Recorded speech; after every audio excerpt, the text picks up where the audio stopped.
تكذبان 34 36 صدق الله العظيم 30 32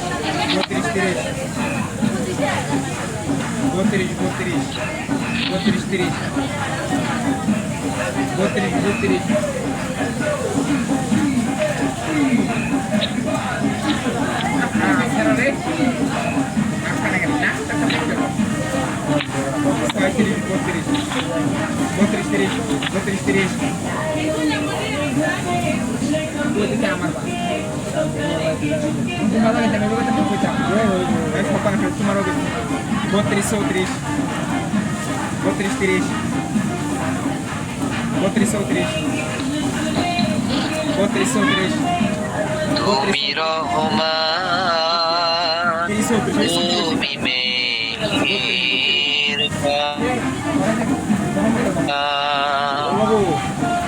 অন্ধকারিনা শুধু তোমারি গুণগান বুঝে বুঝে না তপস্যা তুমি রহমান তুমি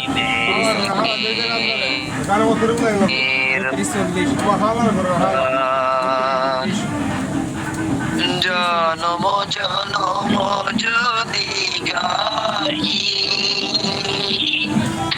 তোমারি মহিমা গান কানা শোনাইছে নাকি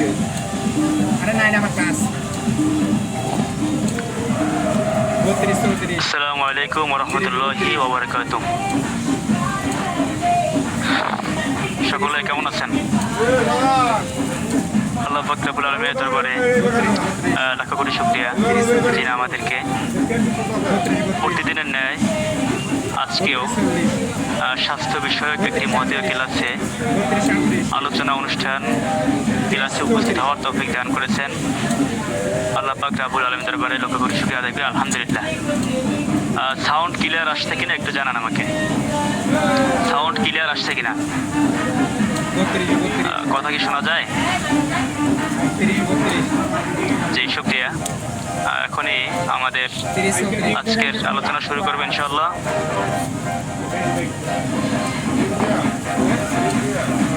আজকের ব্যতিক্রম ধর্মিক একটা বিষয় নিয়ে আলোচনা হবে ইনশাআল্লাহ। খুবই গুরুত্বপূর্ণ, যারা আছেন শেষ পর্যন্ত থাকবেন আশা করি। অত্যন্ত গুরুত্বপূর্ণ বিষয়।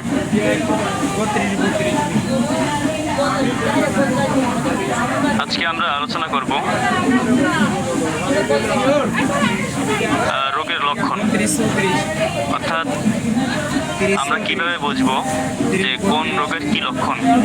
লক্ষণ কি? জিহ্বা দেখে, চোখ দেখে, শরীরের তাপমাত্রা দেখে আমরা কিভাবে বুঝবো যে কোন লক্ষণে কি রোগ হয়। ডাক্তাররা দেখবেন, ডাক্তারদের কাছে গেলে তখন জিজ্ঞেস করে পায়খানা কেমন, চোখের পাতা দেখে, চোখের ওই যে মণি ভিতরে দেখে, জিহ্বা দেখে। এখন আপনারাও পারবেন, আপনাদের যদি জানা থাকে মানুষের শরীরের কোন অবস্থা কেমন হলে কোন রোগ বোঝা যায়, তখন আপনারাও এগুলো পারবেন নির্ণয় করতে যে এইটা দেখা গেলে এই রোগ হয়। ঠিক আছে? এই বিষয়টা নিয়ে গুরুত্বপূর্ণ একটা বিষয়। এই বিষয়টা নিয়ে আজকে আপনাদের সামনে আলোচনা করার চেষ্টা করবে ইনশাআল্লাহ। সকলে শেষ পর্যন্ত আশা করি থাকবেন। আজকে আলোচনাটা তিন ভাবে সাজানো হয়েছে। প্রথম পর্যায়ে আমরা আলোচনা করব রোগের লক্ষণ নিয়ে। এরপরে আমরা আলোচনা করব আমাদের যে শ্বাস প্রশ্বাস, তাপমাত্রা, এবার আমাদের যে নাড়ির গতি, এগুলো আমাদের কিরকম, 32, এটা কোন পরিমাপে হয়, 32, বয়স ভেদে এগুলোর কোনো পার্থক্য আছে কিনা?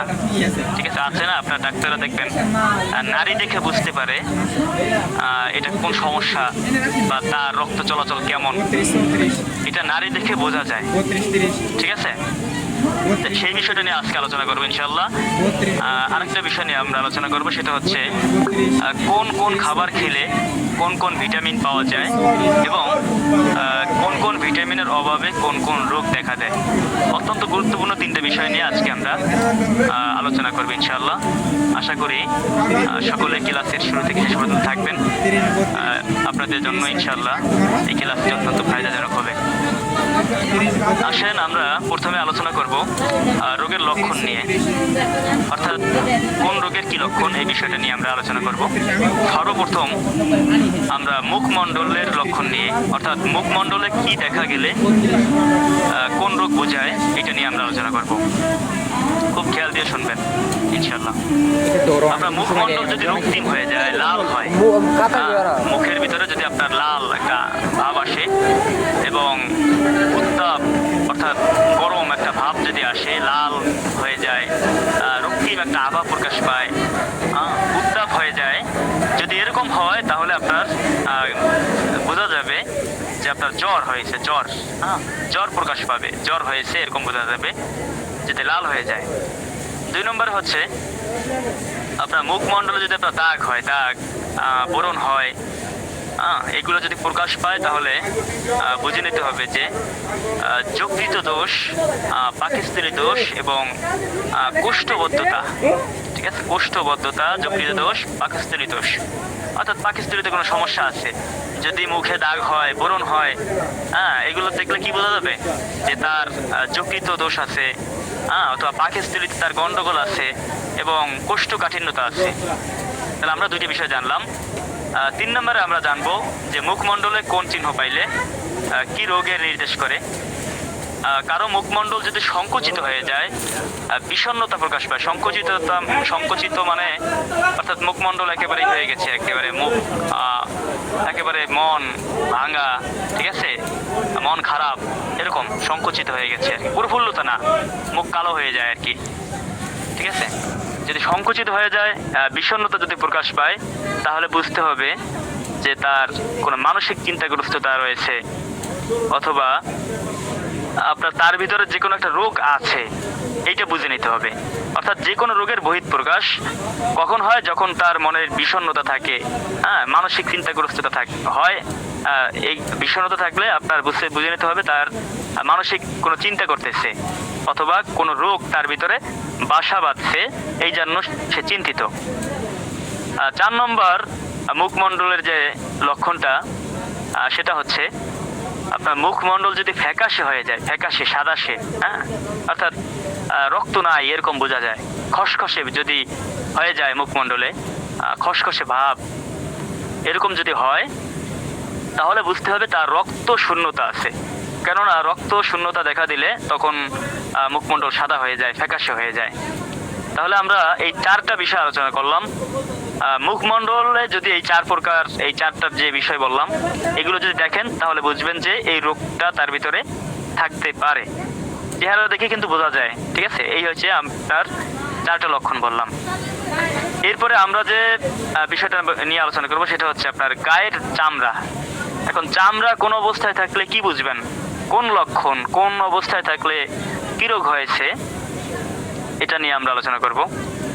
যদি কারো শরীরের চামড়া খসখসে থাকে, শুকনা থাকে, কর্কশ অর্থাৎ একেবারে কোনো মানে কর্কশ অর্থাৎ শুকনা, এক কথায় ফুসকুড়ি অর্থাৎ বিচি বিচি হয়, চামড়া যদি আপনার ব্রণ হয়, চুলকানি হয়, দাউদ হয়, হাজা একটা রোগ আছে হাজা, এই হাজা যদি হয়, আপনার একজিমা হয়, এইগুলো যদি হয় তাহলে বুঝতে হবে রক্ত দোষ আছে, রক্ত দোষ অর্থাৎ তার রক্তে সমস্যা আছে। আমাদের যে অ্যালার্জি বিনাশ, এটা কি? এটা হচ্ছে আপনার রক্ত পরিবর্তন করে, অর্থাৎ রক্তের ভিতর থেকে আপনার রোগগুলোকে, অর্থাৎ যে অ্যালার্জির যে সিমটমটা আছে ভিতরে, যে অ্যালার্জি যে আপনার যে ব্যাকটেরিয়াগুলো আছে এগুলোকে বের করে দেয়, ঠিক আছে। আপনার 3 মাস যদি একটানা কেউ খায়, ইনশাল্লাহ তার রক্তের ভিতর থেকে অ্যালার্জির যে দূষিত এগুলো রয়েছে ব্যাকটেরিয়া, এগুলোকে বের করে দেয় ইনশাল্লাহ। তাহলে এই যে আপনার যদি চর্ম খসখসে হয়, শুকনো হয়, কর্কশ হয়, ফুসকুড়ি, ব্রণ, চুলকানি, দাউদ, হাজা, একজিমা এগুলো যদি হয়, তাহলে রক্তের সমস্যা আছে, এটা ধরে নিতে হবে। কি টাকা দিয়ে দেখি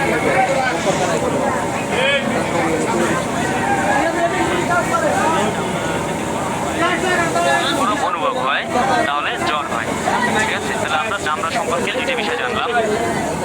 যদি পিচি পাতলা এগুলো হয় তাহলে রক্তে দোষ আছে, মগর বলে আগে লাগবে। আর যদি আগে গরম অনুভব হয় তাহলে বুঝতে হবে তার শরীরে আপনার জ্বর আছে, এই জ্বর। আসি এই 2টা বিষয় নিয়ে আলোচনা করলাম। এখন আমরা আলোচনা করব শরীরের আরেকটা গুরুত্বপূর্ণ অঙ্গ, সেটা হচ্ছে জিহ্বা। আচ্ছা, জিহ্বার বলছি দ্বারা তো। কিন্তু অধিকাংশ ডাক্তাররা চলেন। রোগ নির্ণয় করেন। সবকিছুই দেখেন, চোখ দেখেন, জিহ্বা দেখেন, আও সুধীর ভাই এগুলো কি সব করো দিকে খেয়াল রাখতে হবে। আপনি আমাকে ফ্যান খুলবো কেটা আমরা খুলবো না, দেখেন। এগুলো নিয়ে কাজ করতে চান, স্বাস্থ্য নিয়ে কাজ করতে চান, এই, আর আপনি এগুলো জানবেন না, খবর কলম খারাপ আছে তোমার কখনো কই দিলাম। হতে পারে না। এগুলো আপনাকে মুখস্থ রাখতে হবে। হ্যাঁ, আমি যে জানি। বিষয়গুলো বললাম আর সামনে যে বিষয়গুলো ইনশাআল্লাহ বলবো, এগুলো সকলের জানা অত্যন্ত জরুরি, প্রাথমিক জ্ঞান এগুলো। জিহ্বা কি হলে কেমন, কি হলে কি রোগ হয়েছে বোঝা যাবে। আসেন এই বিষয় নিয়ে আমরা আলোচনা করি। জিহ্বা যদি ফ্যাকাশে হয়, ফ্যাকাশে মানে কি, অর্থাৎ রক্ত নাই, কেমন যেন রক্ত শূন্যতা। যদি জিহ্বা যদি ফ্যাকাশে হয়, সাদা হয়, তাহলে বুঝতে হবে তার শরীরে কি নাই, রক্ত নাই। কেন, জিহ্বার ভিতরে তো রক্ত থাকবে। হ্যাঁ, ফ্যাকাশে হলে বোঝা যাবে তার শরীরে রক্ত কম আছে। যার একটা বিষয়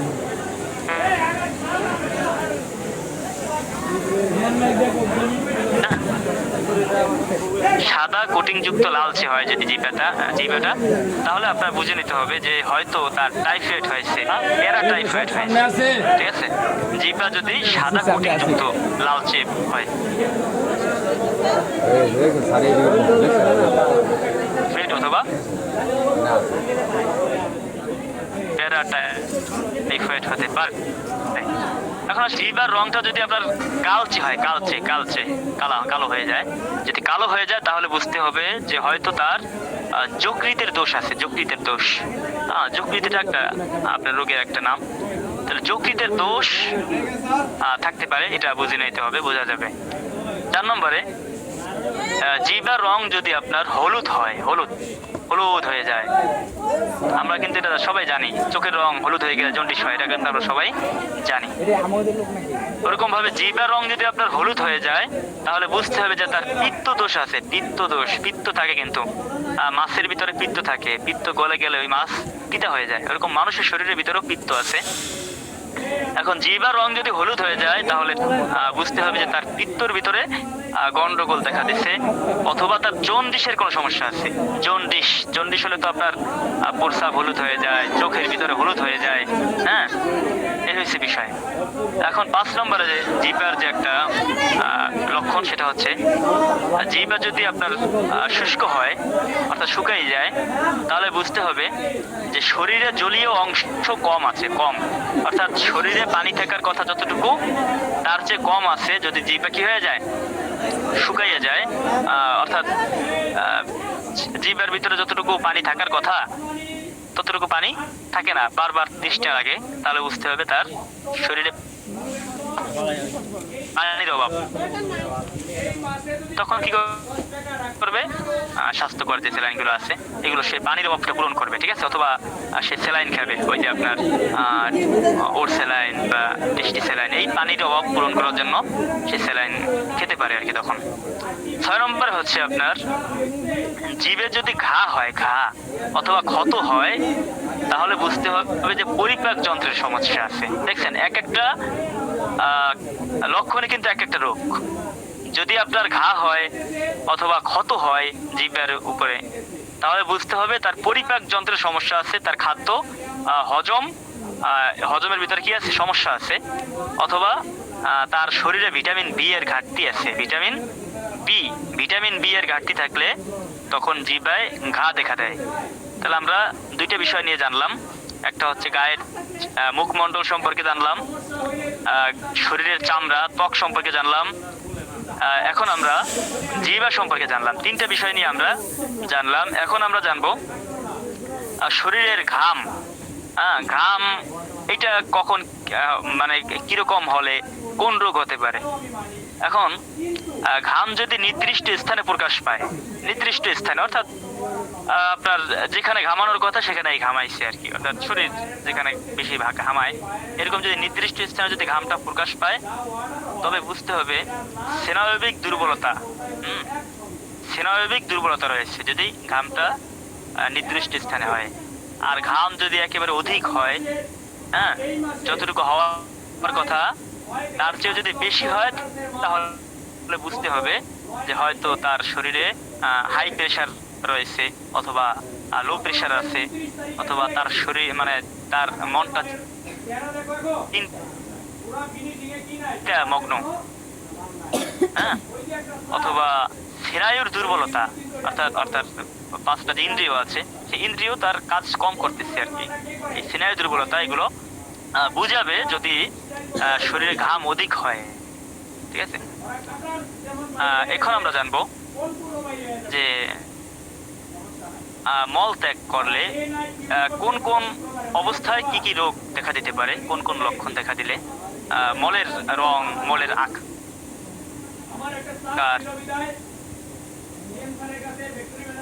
মলের একটা আমরা আলোচনা করব। এক নম্বরে মল যদি কাদার মতো হয় তাহলে বুঝতে হবে যে তার যকৃতে দোষ আছে। যকৃত এটা একটা রোগের একটা বিষয়, রোগ আর কি, যকৃত। হ্যাঁ, যদি মলটা কাদার মতো হয় তাহলে বুঝতে হবে যকৃতের দোষ আছে।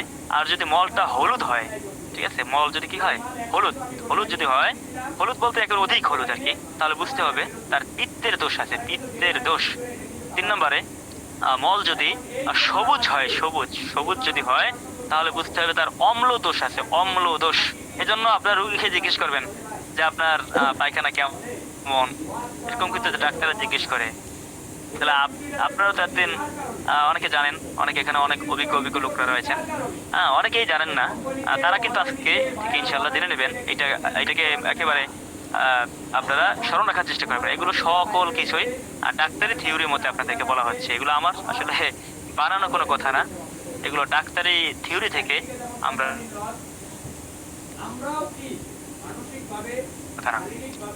মলটা যদি আপনার সবুজ হয়, সবুজ হলে তাহলে বুঝতে হবে অম্ল দোষ আছে, অম্ল দোষ। আর 4 নম্বরে আপনার মলটা যদি রক্ত মিশ্রিত হয়, রক্ত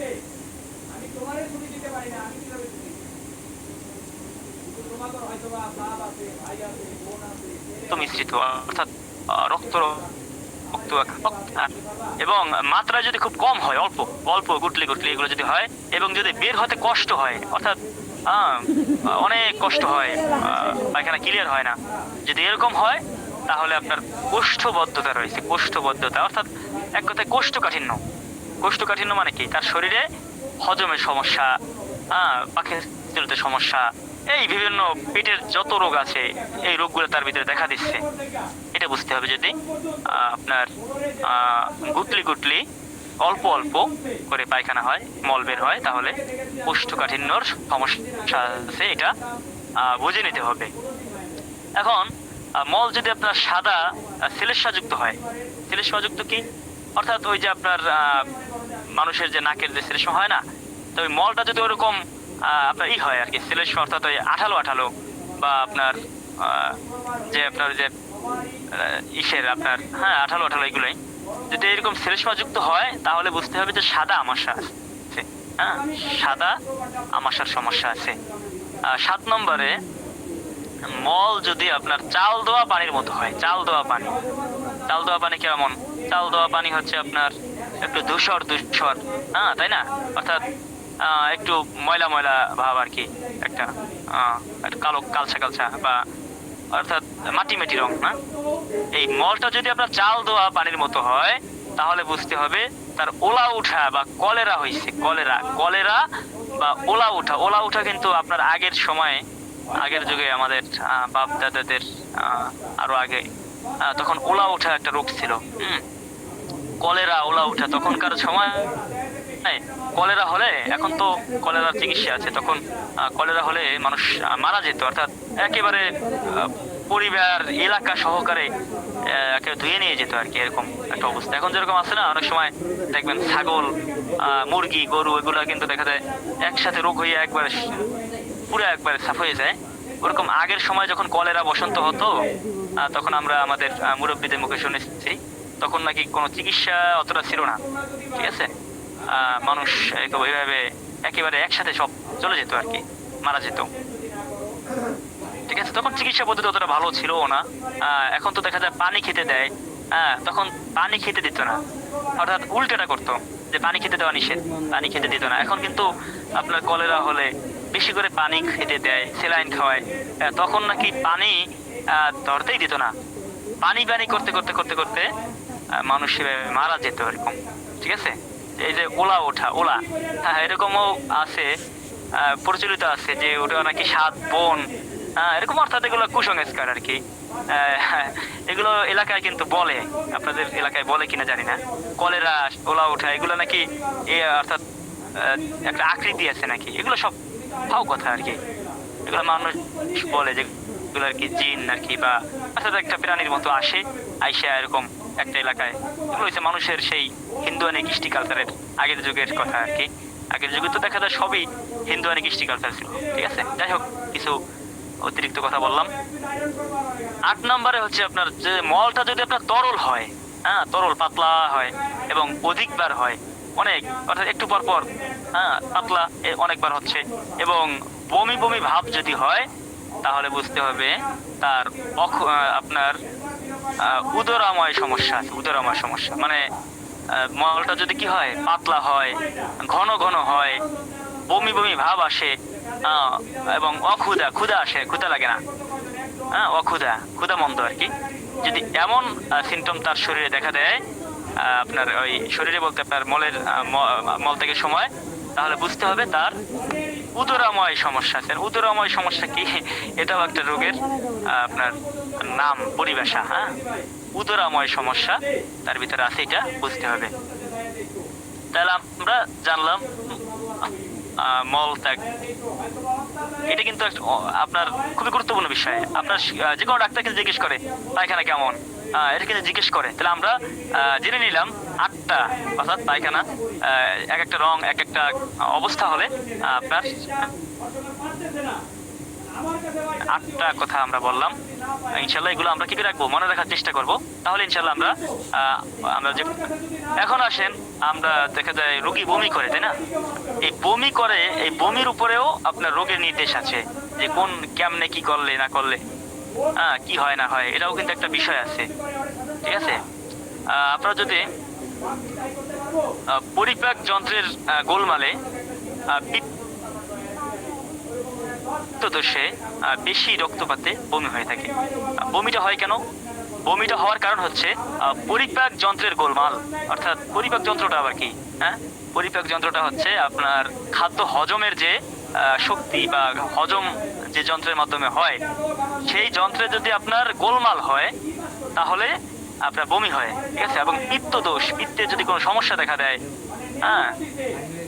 তাহলে, এবং বেশি রক্তপাতে, রক্তপাত যদি বেশি রক্তপাত হয় তাহলে আপনার বমি হয়ে থাকে। 2 নম্বরে, এই বমিটা হচ্ছে কোনো রোগ না, বমিটা কোনো রোগ না, তবে এই বমিটা হচ্ছে রোগের আগাম বার্তা বা রোগের লক্ষণ। এই বমি হওয়াটা এটা কোনো কি না, রোগ না, এটা রোগের একটা কারণ, একটা লক্ষণ। এখন আসেন আমরা আলোচনা করব যন্ত্রণা বা ব্যথা সম্পর্কে। যন্ত্রণা বা ব্যথা অর্থাৎ কখন কোন ব্যথা, কি হলে না হলে, কোন ব্যথায় কি বোঝায়, ঠিক আছে। আমাদের কিন্তু রোগের লক্ষণ কিন্তু আমাদের মোটামুটি আলোচনা শেষ। এখন আমরা আলোচনা করব ব্যথা। এখন ব্যথা, কোন ব্যথায় কি হয়, ঠিক আছে। আমাদের শরীরে ব্যথা করে না, পেটে ব্যথা করে, হাঁটুতে ব্যথা করে, কোন ব্যথায় কোন রোগ বোঝায়, ঠিক আছে, কোন রোগের লক্ষণ, এটা নিয়ে আমরা আলোচনা করব। 1 নম্বরে হচ্ছে গাঁটে গাঁটে না গাঁটে গাঁটে ব্যথা, অর্থাৎ গাঁটে গাঁটে বলতে আপনার গিটে গিটে আর কি, হ্যাঁ গিটে গিটে ব্যথা আর কি, জয়েন্টে জয়েন্টে না জয়েন্টে জয়েন্টে জয়েন্টে পয়েন্টে পয়েন্টে এই আর কি। তাহলে গাঁটে গাঁটে বা কোমরে যদি ব্যথা হয় বা যন্ত্রণা হয় অথবা গিটে বাত হয়, আপনার গাঁটে গাঁটে কোমরে ব্যথা বা যন্ত্রণা যদি হয় তাহলে গিটে বাত, গুটি বাত বা আপনার সাধারণ বাত এইগুলো হবে, এগুলো বোঝাবে, ঠিক আছে। যদি কোমরে ব্যথা হয়, কেউ যদি আপনার কাছে এসে বলে যে আমার গিটে গিটে ব্যথা, আমার কোমরে ব্যথা বা আমার কোমরে যন্ত্রণা এগুলো যদি বলে, তাহলে বুঝতে হবে তার গিটি বাত আছে অথবা তার কোটি বাত আছে অথবা তার সাধারণ বাত এটা আছে, এটা বুঝে নিতে হবে, ঠিক আছে। 2 নম্বর হচ্ছে বুকের বাম দিকে ও বাম বাহুতে, বুকের বাম দিকে ও বাম বাহুতে যদি ব্যথা হয় তাহলে বুঝতে হবে হৃৎপিণ্ডের রোগ দেখা দিয়েছে। তাহলে বুকের বাম পাশে আপনার হৃৎপিণ্ড থাকে, ঠিক আছে। এই জন্য আপনার ঘুমানোর সময় বাম কাতে ঘুমাতে হয় না। বাম কাতে ঘুমালে হৃৎপিণ্ডের উপরে চাপ পড়ে, তখন আস্তে আস্তে হৃৎপিণ্ড দুর্বল হয়ে যায়। এজন্য সুন্নাহ অনুযায়ী ঘুমের নিয়ম হচ্ছে ডান কাতে ঘুমানো। এটা আল্লাহ রাসূল সাল্লাল্লাহু আলাইহি ওয়াসাল্লাম তো ১,৫০০ বছর আগে বলে গিয়েছেন। এখন ডাক্তাররাও, আল্লাহ রাসূলের চেয়ে বড় ডাক্তার কে দুনিয়াতে, তাই না? যাই হোক, ডাক্তাররাও ডান কাতে ঘুমাতে বলেন, ঠিক আছে। এখন বাম দিকে আপনার যদি বাম দিকে ব্যথা থাকে, বাম বাহুতে যদি আপনার ব্যথা হয়, তাহলে আপনার হৃৎপিণ্ডের রোগ আছে, এটা বুঝতে হবে। এবার 3 নম্বরে হচ্ছে গিয়ে পেটের ভেতরে ডান দিকে, এটা অনেকেই জানেন, অনেকেই প্রায় মানুষই জানেন যে পেটের ভেতরে ডান দিকে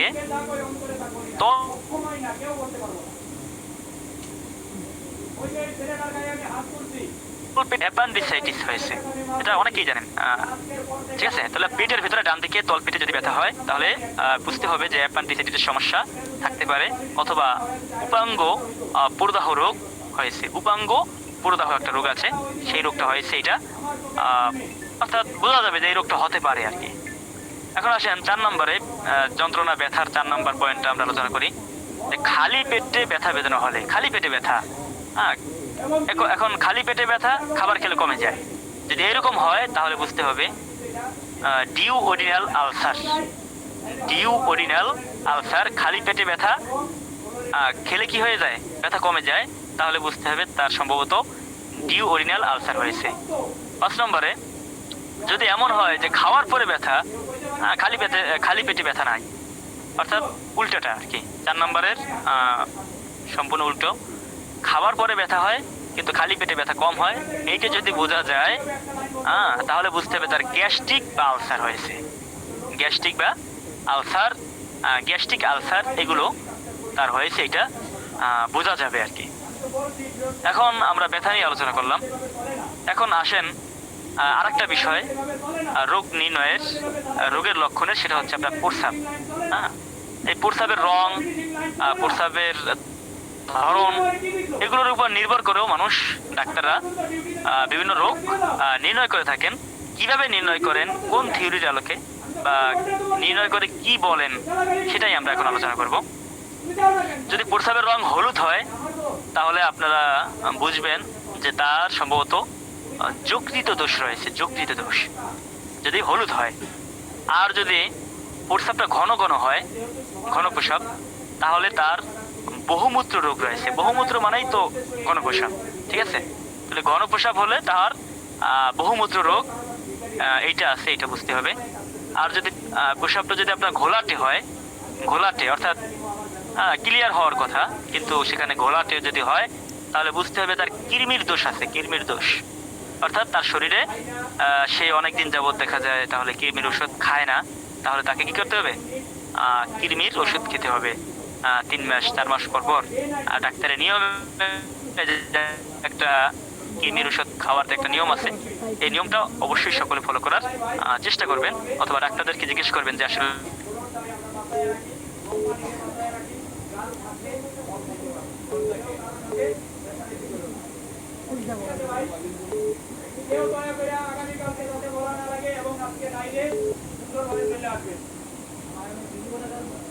আমাদের হয়ে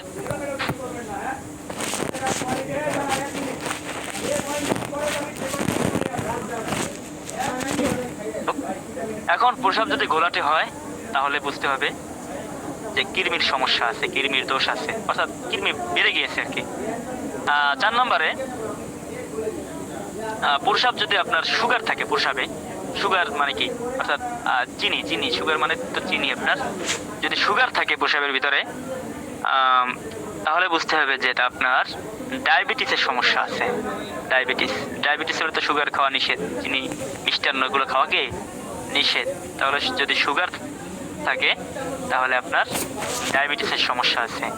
আর প্রসাব যদি আঠালো হয়, আঠা হ্যাঁ, তাহলে তার বুঝতে হবে, এটা আপনি বুঝছেন আঠালো হলে কি হয়, আঠালো হলে তার বুঝতে হবে তার ধাতু দুর্বলতা আছে, বীর্য তারল্য আছে, এটা তার বুঝে নিতে হবে। যদি আঠালো হয়, প্রসাবের পরে আঠা ভাব আসছে, তাহলে বুঝতে হবে তার ধাতুটা দুর্বল হওয়ার কারণে ওই প্রসাবের যে চাপ, ওই চাপের সাথে একসাথে বের হয়ে যায়।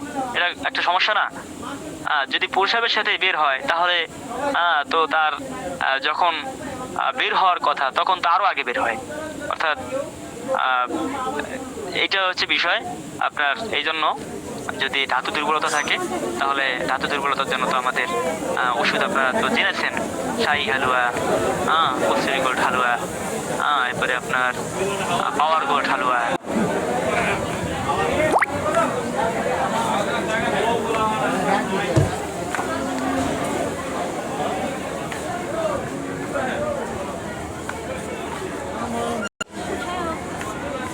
এদিক দিয়ে যাই। হাই রে, ধাতু দুর্বলতা আছে। 6 নম্বরে প্রসাব করতে যদি কষ্ট হয়, অর্থাৎ প্রসাব তো স্বাভাবিক হওয়ার কথা, প্রসাব করতে ভালো মানে প্রসাব করলে তো তার শরীরটা হালকা হবে, কিন্তু সে প্রসাব করতে কষ্ট হচ্ছে এবং ফোটা হচ্ছে, অর্থাৎ প্রসাব আসে তো আসে না, অর্থাৎ একটা আছে এরকম যার সমস্যা সেই বোঝে, ঠিক আছে? অর্থাৎ অনেকের ক্লিয়ার হয়, অনেকের হয় না, এরকম বিভিন্ন সমস্যা মানুষের থাকে।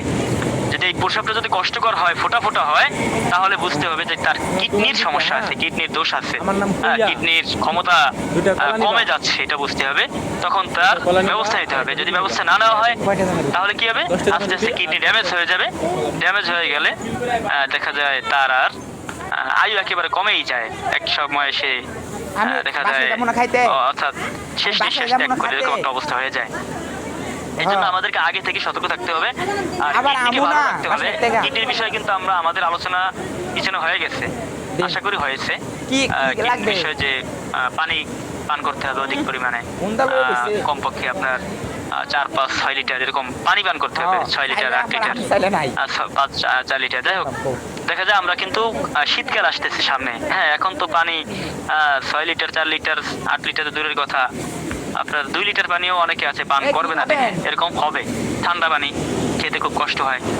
পানি আপনার কিডনি সে কাজ চায়, সে চায় আপনি বেশি পানি খাবেন এবং সে কাজ করবে। তাকে যখন কাজ দিবেন না, কিডনি আস্তে আস্তে ড্যামেজ হয়ে যাবে, তার কার্যক্ষমতা সে হারিয়ে ফেলবে, ঠিক আছে? এই জন্য বেশি করে পানি পান করবেন।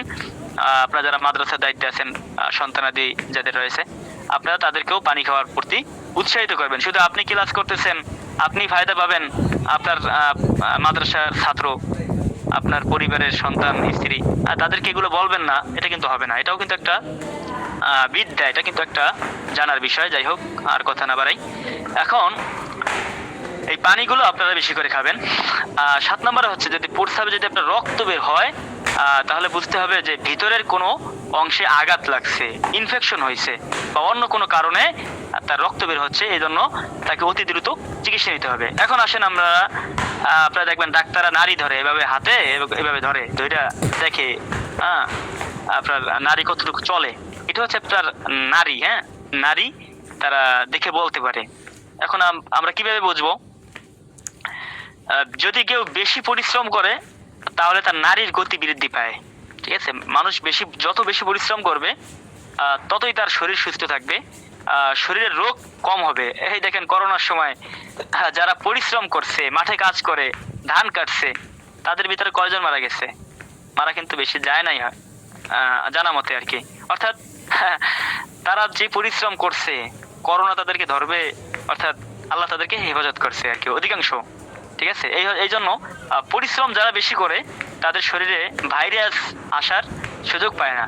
তাদের দেখা যায় শারীরিক ব্যায়াম করারও প্রয়োজন হয় না। যারা কায়িক পরিশ্রম করে, ক্ষেত খামারে কাজ করে, ধান কাটে, তাদের দেখা যায় ব্যায়াম করাও লাগে না, ওই সারাদিনই তাদের ব্যায়াম। ঠিক আছে।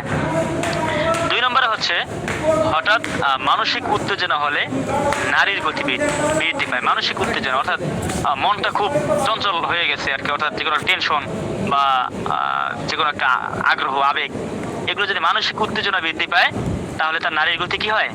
বেড়ে যায়। 3 নম্বরে হচ্ছে আপনার জ্বর হইলে, জ্বরেও আপনার নারীর গতি কি হতে পারে? বেশি বৃদ্ধি পেতে পারে জ্বর হইলে। 4 নম্বরে বুকে যদি আপনার শ্লেষ্মা জমে, অর্থাৎ কফ যেটাকে বলে, এটা যদি জমে তাহলেও নারীর গতি বৃদ্ধি পায়, এবং অন্যান্য বিভিন্ন কারণেও নারীর গতি বৃদ্ধি পেতে পারে। এখন আসেন আমরা আলোচনা করি শ্বাস প্রশ্বাস। এই শ্বাস প্রশ্বাস এইটা কখন কেমন হয়? বেশি পরিশ্রম করলে শ্বাস প্রশ্বাসের গতি বৃদ্ধি পায়। পরিশ্রম যত বেশি করবে তত তার শ্বাস প্রশ্বাসের গতি কিভাবে বৃদ্ধি পাবে, মানে কি তার শরীর সুস্থ। ঠিক আছে, দেখবেন যাদের হাঁপানি রোগ আছে তারা কিন্তু শ্বাস প্রশ্বাস নিতে পারে না, অর্থাৎ শ্বাস নিতে, যারা শ্বাসের রোগী, আপনাদের মধ্যে অনেকে থাকতে পারেন, তখন তাদের একটুখানি শ্বাস নিতে কত কষ্ট হয় যখন তাদের রোগটা দেখা দেয়। এজন্য আমরা যারা সুস্থ আছি আলহামদুলিল্লাহ যে আমাদের কোনো ওষুধ খেতে হয় না, আমাদের আল্লাহ ভালো রাখছেন, এজন্য শুকরিয়া আদায় করা উচিত। আর যারা অসুস্থ রয়েছেন, শ্বাসের রোগী যারা রয়েছেন, তাদেরকে আল্লাহ যেন শিফা দান করেন, এটা আমরা কামনা করি। তাহলে পরিশ্রম বেশি করলে শ্বাস প্রশ্বাসের গতি বাড়ে, মানে কি তার শরীর সুস্থ রয়েছে। ফুসফুসের যদি রোগ হয় তাহলেও শ্বাস প্রশ্বাস বাড়ে। শ্বাস প্রশ্বাস বাড়া মানে যে সুস্থ, বিষয়টা তেমন না। ফুসফুসের রোগ দেখা দিলেও কি পায়? শ্বাস প্রশ্বাস বৃদ্ধি পায়। বুকে যদি শ্লেষ্মা জমে তাহলেও আপনার শ্বাস প্রশ্বাস বৃদ্ধি পায়। আপনার যদি শরীরে জ্বর হয়, জ্বর হলেও আপনার শ্বাস প্রশ্বাস বৃদ্ধি পায়। শরীরে যদি উত্তেজনা দেখা দেয় তাহলেও শ্বাস প্রশ্বাস বৃদ্ধি পায়। এছাড়াও অন্যান্য কারণেও শ্বাস প্রশ্বাস বৃদ্ধি পেতে পারে। যাই হোক, এখন আমরা আমাদের সবচেয়ে শরীরের গুরুত্বপূর্ণ যে জায়গাটা, এই জায়গাটার কোন কারণে কি লক্ষণ দেখা দেবে এটা নিয়ে আমরা এখন আলোচনা করব। সেটা হচ্ছে বক্ষ। ঠিক আছে, এই বক্ষ থেকে কোন সংকেত আসলে আমরা বুঝবো কি অবস্থা আছে, এটা আমরা কিভাবে বুঝবো কোন সংকেতে কি অবস্থা? যদি আপনার বুকের ভিতর যদি আপনার ঢপ ঢপ শব্দ হয়, ঢপ, খেয়াল করবেন প দিয়া, যদি ঢপ ঢপ শব্দ হয় তাহলে বুঝবেন যে শরীরটা অসুস্থ। আপনার এখন ঢপ ঢপ শব্দ কেমনে শুনবেন? এইটা শুনতে হবে আপনাকে ঈদ মাধ্যমে, ওই প্রেসার মাপার যে একটা মেশিন আছে না, ওইটা দিয়ে শুনতে হবে। এখন যদি আপনি কান লাগাই শোনেন তাহলে তো কাজ হবে না। ঠিক আছে, এই জন্য আমরা যারা এখানে আছি আমাদের সকলকে প্রেসার মাপা শিখতে হবে, ডায়াবেটিস মাপা শিখতে হবে। যেহেতু আপনি হিজামা ট্রেনিং করছেন, এখন আপনি ডায়াবেটিসের চিকিৎসা, হিজামা লাগাবেন, এখন ডায়াবেটিস চিকিৎসা আপনাকে জানতে হবে। ডায়াবেটিস চিকিৎসা বলতে আপনার ডায়াবেটিস পরীক্ষা করে জানতে হবে, তা না হলে আপনি কিভাবে হিজামা চিকিৎসা করবেন? ঠিক আছে, এই জন্য আমাদের অনেক কিছু জানতে হবে। যাই হোক, তাহলে আপনার বক্ষের ভিতরে যদি আপনার ঢপ ঢপ শব্দ হয়, তাহলে আপনার বুঝতে হবে তার শরীর অসুস্থ।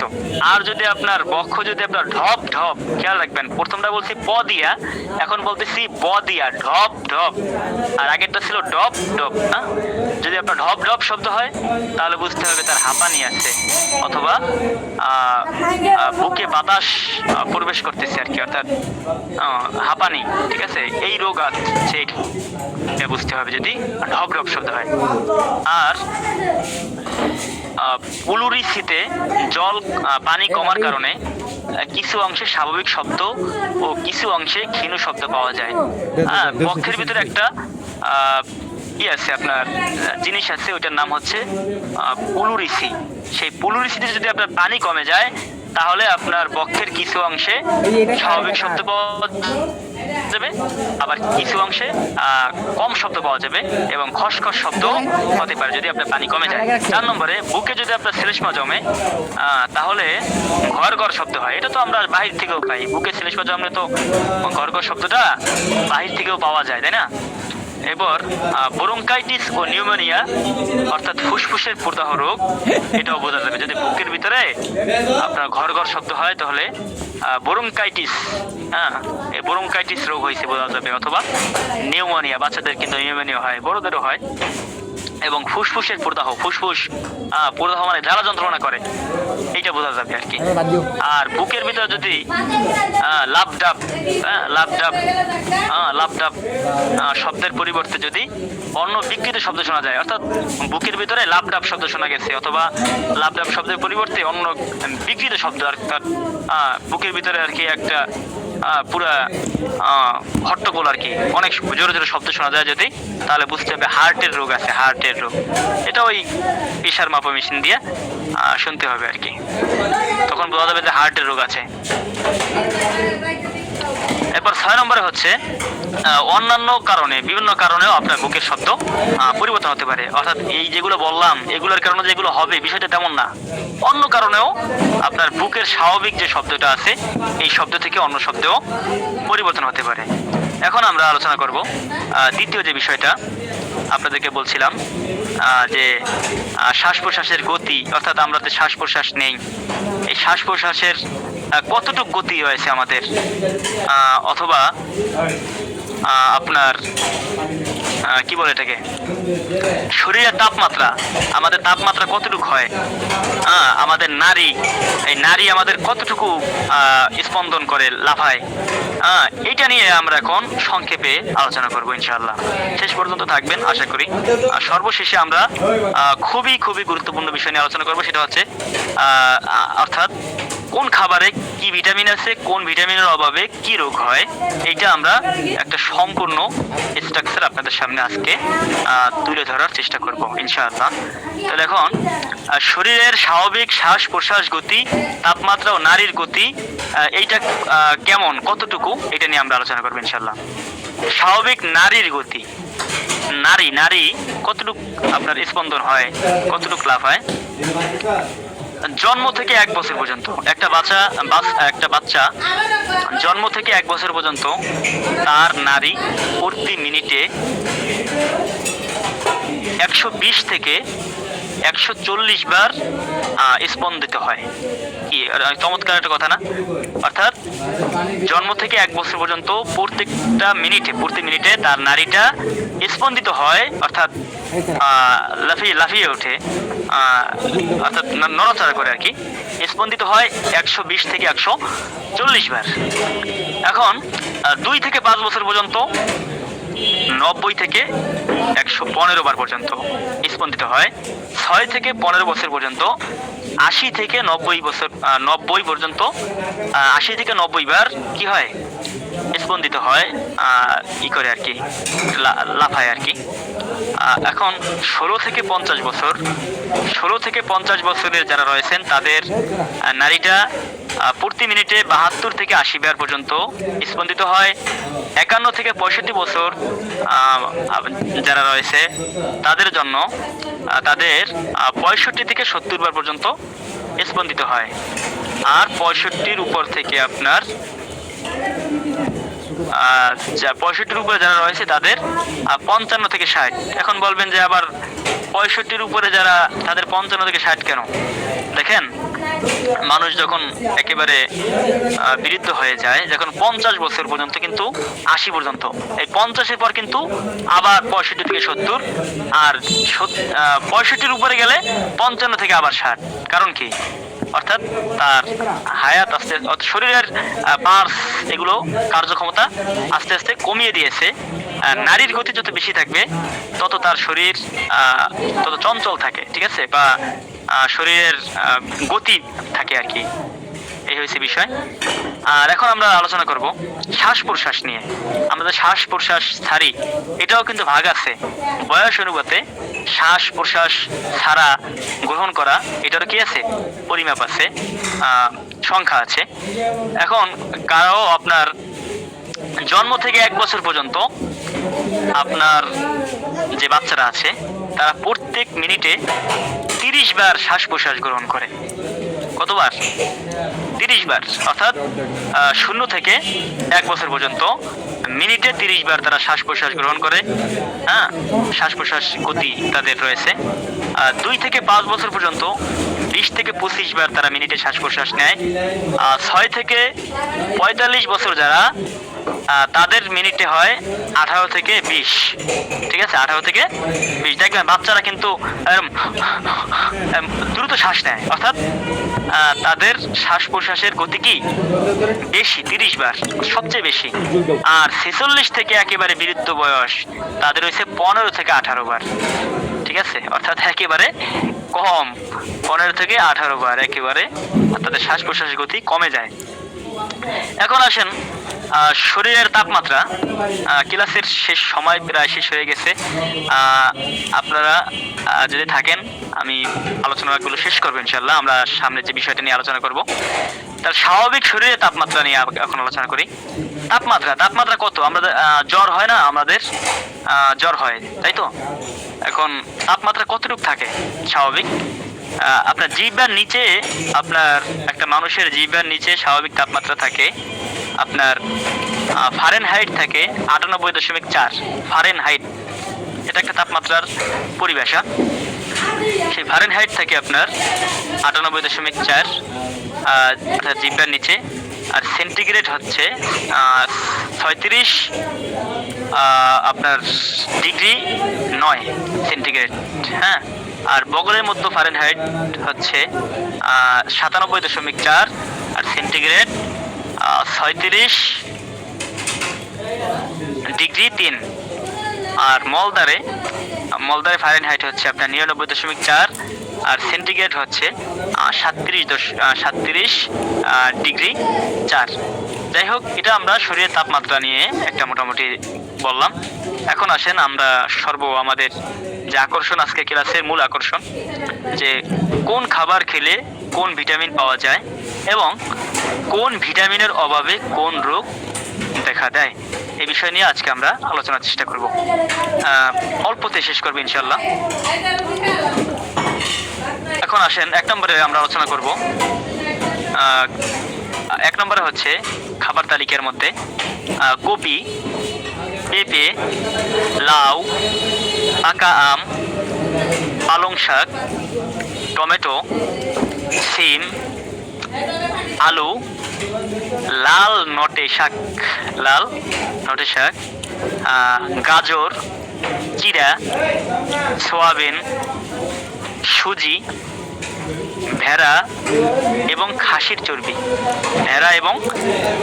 চর্বি, দুধ, ডিম, ফল, মাছের তেল ইত্যাদি। এই যে 1 নম্বর খাবার, এগুলো হচ্ছে কি 1 নং খাবার, অর্থাৎ অত্যন্ত ভিটামিনযুক্ত খাবার। এগুলোর ভিতরে কি আছে? এইগুলোর ভিতরে ভিটামিন এ রয়েছে, ভিটামিন এ। এখন ভিটামিন এ কি খায় না মাথায় দেয়? কি করে? ভিটামিন এ না থাকলে হবে কি? ভিটামিন এর অভাবে আপনার রাতকানা রোগ হয়, উদরাময় রোগ হয়, মেয়েদের সন্তান প্রসবের পর সূতিকা জ্বর হয় যদি ভিটামিন এ কম থাকে। ঘন ঘন সর্দি হতে পারে ভিটামিন এ না থাকলে। এই খাবারগুলো না খেলে ভিটামিন এ হবে না, আর ভিটামিন এ না থাকলে এই রোগ হবে। ঘন ঘন সর্দি দেখা দিতে পারে, কাশি দেখা দিতে পারে, ঠান্ডা লাগতে পারে, মূত্র পাথরি, অর্থাৎ আপনার আপনার প্রস্রাবের ওইখানে স্থানে, অর্থাৎ মূত্র পাথরি আর কি, অর্থাৎ পাথর আপনার দেখা দেয় না, পাথর হয়। এই মূত্র পাথরি, মূত্রনালীতে পাথর দেখা দিতে পারে। এখন দেখা যায় অনেক সময় আমরা আলকেতবা থেকেই দেখা যায় অনেক সময় আমরা ওষুধ খাওয়ার পরে আবার দেখা যায় রোগ আগের জায়গায় এসে যায়। কারণ কি? তখন আমরা জিজ্ঞেস করি যে ওষুধ যতক্ষণ খাই ততক্ষণ ভালো থাকে, ওষুধ খাওয়ার পরে আবার যেই সেই। এটার কারণ হচ্ছে আপনার শুধু ওষুধ খেলে তো হবে না। ওষুধটা হচ্ছে আপনার এই যে ভিটামিনগুলো আছে, এই ভিটামিনগুলো যে আমাদের শরীরে নাই, এইটার কারণে যে রোগটা হয়েছে এইটাকে তাৎক্ষণিক একটু প্রশমিত করে দেয়, কমিয়ে দেয়। তবে এই যে ভিটামিনগুলো বলা হয়েছে, এই ভিটামিন এ যদি আপনার না খাওয়া হয় তাহলে যে রোগের কথাগুলো বলা হয়েছে এই রোগগুলো আপনার অটোমেটিক দেখা দেবে। আপনি ওষুধ খান বা না খান, এই যে এগুলো আপনার ডিম, ফল, মাছের তেল, এগুলো আপনার খেতে হবে, কেন এগুলো আপনার ওষুধ না, এগুলো হচ্ছে খাবার। আর ওষুধটা করে কি, রোগ হওয়ার পরে আপনার রোগটাকে আপনার করে, ওটাকে সেবা করে, ঠিক আছে, সুস্থতা করে। এই জন্য আমাদের এই ভিটামিন ই জাতীয় খাবারগুলো খেতে হবে। 2 নম্বরে 2 নম্বর যে ভিটামিন জাতীয় ফল সেটা হচ্ছে টমেটো। অর্থাৎ 2 নম্বর যেটা বলবো, এটার ভিতরে ভিটামিন বি আছে, আগেই বলে দেই যাতে করে আপনাদের আগ্রহ থাকে। 2 নম্বর আমরা ভিটামিন বি আছে কিসের মধ্যে এগুলো জানবো। টমেটো, কমলা লেবু, নারিকেল, কপি, আলু, পেঁয়াজ, গুড়, গোশত, ঢেকি ছাটা চাল, চাতায় ভাঙ্গা ময়দা। ময়দা কিন্তু ওই মেশিনে ভাঙ্গা না, চাতায় ভাঙ্গা। আগের কালে চাতায় পিষত, হাদিসের মতো করছেন না, চাতায় পিষতে পিষতে হাতের চামড়া উঠে যেত। জবের ছাতু, ভুট্টা, সিম, মাছের ডিম, ডিমের কুসুম, দুধ, চীনাবাদাম, কড়াইশুঁটি, সোয়াবিন, সুজি, ভিজানো ছোলা, কচু, মূলা, আঙুর ইত্যাদি। এগুলোর ভিতরে ভিটামিন বি আছে। এখন এগুলো আপনাকে খেতে হবে, কেন? ভিটামিন বি চাহিদা পূরণ করার জন্য। এখন বলবেন যে ভিটামিন বি না থাকলে আমার কি হবে, বলতে পারেন না যে ভিটামিন বি না থাকলে আমার কি সমস্যা হবে। এখন আপনার ওষুধ খাওয়ার পাশাপাশি এই রোগগুলো যদি থাকে তাহলে আপনাকে ভিটামিন বি এই খাবারগুলো খেতে হবে। সেটা হচ্ছে ভিটামিন বির অভাবে কি হয়, কোষ্ঠবদ্ধতা হয়, মানে কোষ্ঠকাঠিন্য, শরীর একেবারে শুকায় যায়, ঠিক মতো পায়খানা হবে না, কোষ্ঠকাঠিন্য দেখা দেবে, হজম হবে না। বেরি একটা রোগ আছে, সেই বেরি রোগ দেখা দেবে, স্নায়বিক দুর্বলতা দেখা দেবে, অর্থাৎ আপনার শরীরের হজম শক্তি কমে যাবে, আপনার ঘ্রাণ শক্তি কমে যাবে, আপনার স্পর্শ শক্তি কমে যাবে, ঠিক আছে, অর্থাৎ আপনার দৃষ্টি শক্তি কমে যেতে পারে, আপনার এই অর্থাৎ আপনার বিভিন্ন যে স্নায়ুর যে কাজ রয়েছে সেগুলো কমে যাবে। আর হচ্ছে গিরিদ্রসি সায়োটিকা, ঠিক আছে, গিরিদ্রসি সায়োটিকা, এটা একটা রোগ, এটা দেখা যেতে পারে ভিটামিন বির অভাবে। ক্ষুধা মন্দ দেখা যেতে পারে। এখন আপনি ফুড ডিমান্ড খাইছেন, আমাদের আলখেদমার ফুড ডিমান্ড খাইয়া এখন তো খাইছেন ভালো কথা, এখন কোন যে উস্তাদ ফুড ডিমান্ড খাইছি ততদিন ওদিন রুচি ছিল, এখন রুচি নাই, থাকবে কেমনে? আপনার তো ভিটামিন বি এই যে বিষয়গুলো আছে এগুলো খেতে হবে, তাহলে তো আপনার ক্ষুধা মন্দ কমে যাবে। এজন্য আপনাদের যারা কাস্টমার তারা যখন এসে বলবে যে আমার এই সমস্যা, তখন তাদেরকে ভিটামিন বি খেতে বলবেন, যে তুমি এগুলো খাও, ভিজানো ছোলা খাও, কচু খাও, মূলা খাও, আঙুর খাও, তাহলে তোমার ভিটামিন বি হবে। আর ভিটামিন বি হলে তোমার ওই ক্ষুধা মন্দ, অর্থাৎ ক্ষুধা লাগবে, রুচি বাড়বে। এখন আর যে হচ্ছে শরীর শীর্ণতা, অর্থাৎ একেবারে শুকাইয়া যায়, এইটা হয় ভিটামিন বি এর অভাবে। 3 নম্বর যে খাবারটা আমরা বলবো সেটা হচ্ছে ভিটামিন সি। কোন কোন খাবারের মধ্যে ভিটামিন সি আছে এই বিষয়টা আমরা এখন আলোচনা করবো ইনশাআল্লাহ। 1 নম্বর হচ্ছে তরমুজের ভিতরে আছে আনারস, আখ, কলা, টমেটো, টক লেবু, কমলা লেবু, আপেল, শশা, জব, মুগ ডাল, ভিজানো ছোলা। দেখেন ভিজানো ছোলা কিন্তু ভিটামিন বি এর ভিতরে, অর্থাৎ একটা খাবারের ভিতরে অনেকগুলো ভিটামিন থাকতে পারে। ভিজানো ছোলা, পেঁয়াজ, বাঁধাকপি, কড়াইশুঁটি, আলু, ঘোল চেনেন? ওই যে ঘোল বিক্রি করে না, আগে শুনতাম ছোটবেলায়, ঘোল বিক্রি করে যারা করে তারা নাকি মানে ওটা মানে এমনি আর কি বলতো, আপনার ওই যে গোলা পানি আর কি, ওটা এমনি মজা করে বলতো আর কি মানুষের। ঘোল, দই, দুধ ইত্যাদি, এগুলোর ভিতরে আপনার ভিটামিন সি আছে। এই ভিটামিন সি এখন কি হয়, ভিটামিন সি এর অভাবে ওজন কমে যায়। ওজন কমে যায় মানে কি, স্বাস্থ্য কমে যায়।